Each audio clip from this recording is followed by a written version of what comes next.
He went, this is middle of July, 1991.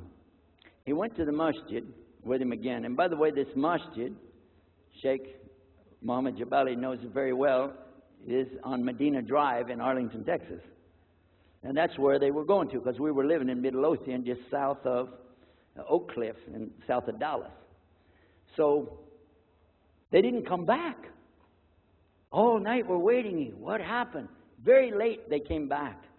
And when he came in, I looked. There's Muhammad. I recognized him. Who's the guy with him, though? He's wearing a white jalabiyah, white dress like this. Has a white pillbox cap on his head. And I looked at him and I said, Pete.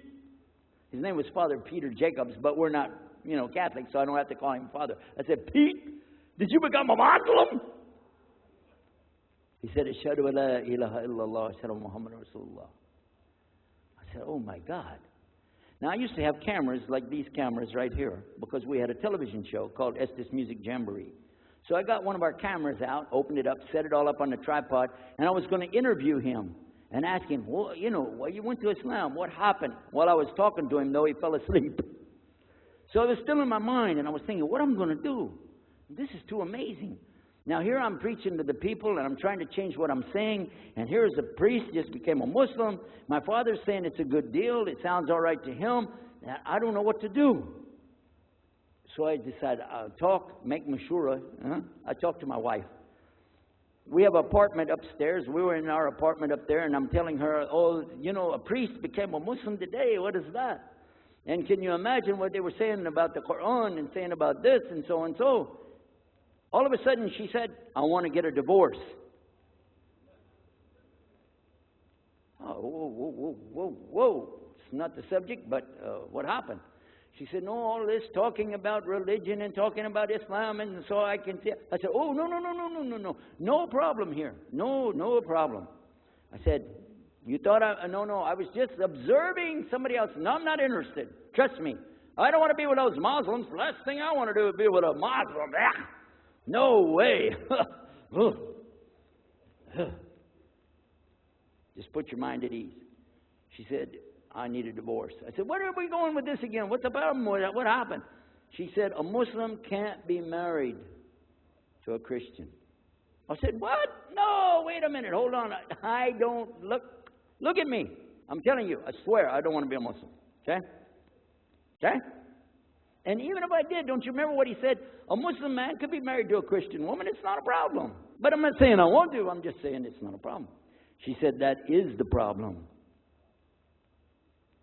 A Muslim woman can't be married to a Christian man. I want to be a Muslim, so I need a divorce.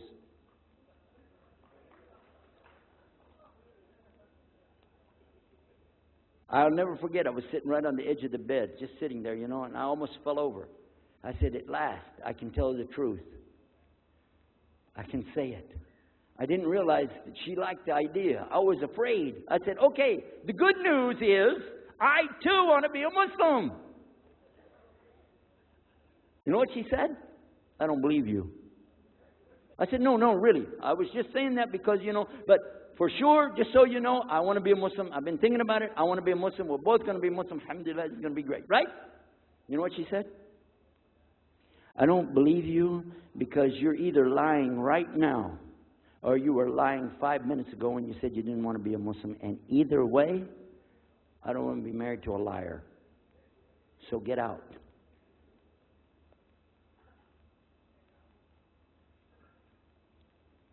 So I started leaving. I'm walking down the stairs of the apartment. I'm down to my father's part. I said, wait a minute. Where am I going to go? This is my father's house. I just got thrown off of my own property. What happened here? So I went to get to Muhammad and I woke him up. I said, come, you and me, we got to talk. Come with me. And we went outside the house and we walked those country roads in Midlothian, Texas, until the time for the sun to come up at dawn. And all that time, I talked to him about what's it like to be a Muslim, how do you have to believe, what do you have to do. Let me hear all of it now, and no more playing a game. I was not debating, I just want to know. Just tell me. Just tell me what's Islam. I need to know what I need to do.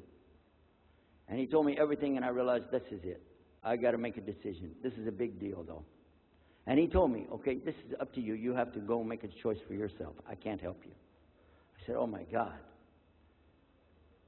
So when he was praying Fajr, I decided, I've been watching this man praying this direction with his head on the ground. It's so beautiful to see a man humble himself, put his head on the ground to the Rabbil Alameen. I said, oh my God, let me try that. So I sneaked off somewhere where nobody could see me, illallah. And then I found a place, a board there, and I bowed down on the ground, and I put my head down on the ground on that board there. And by the way, I'm pretty good at speaking, especially in prayers. I used to make so long a prayer, they wouldn't let me say the prayer at Thanksgiving because the food would be cold. Okay? But I put my head on the ground, and only these words came, no more words, just this. Oh God, guide me. That's it. And I was thinking, oh, I got to say more than that. Nothing. Oh God, if you're there, guide me. That's it. After a while, I sat up and I looked around. There wasn't any fancy rainbow. It wasn't birds flying around. There was no big signs from above. There was no music, angels, harps, nothing like this. It was just a cloudy day in Texas. But inside, I could realize I had to make some changes. To me, that's what I need to do. There's the problem. It's inside of me. Within a few minutes, it became clear what I needed to do, and I had to develop an idea of how to pull this off. I talked to my wife. I talked to my father. I made a bath, and at 10 o'clock that morning in Midlothian, Texas, I went in front of this man named Muhammad and this new man named Yahya, who used to be the priest, and I said, Ashhadu an la ilaha illallah wa ashhadu anna Muhammad Rasulullah. Immediately after that, my wife did her shahada. Ashhadu an la ilaha illallah, ashhadu anna Muhammad Rasulullah. A few months later, my father did his shahada. Ashhadu an la ilaha illallah, ashhadu anna Muhammad Rasulullah.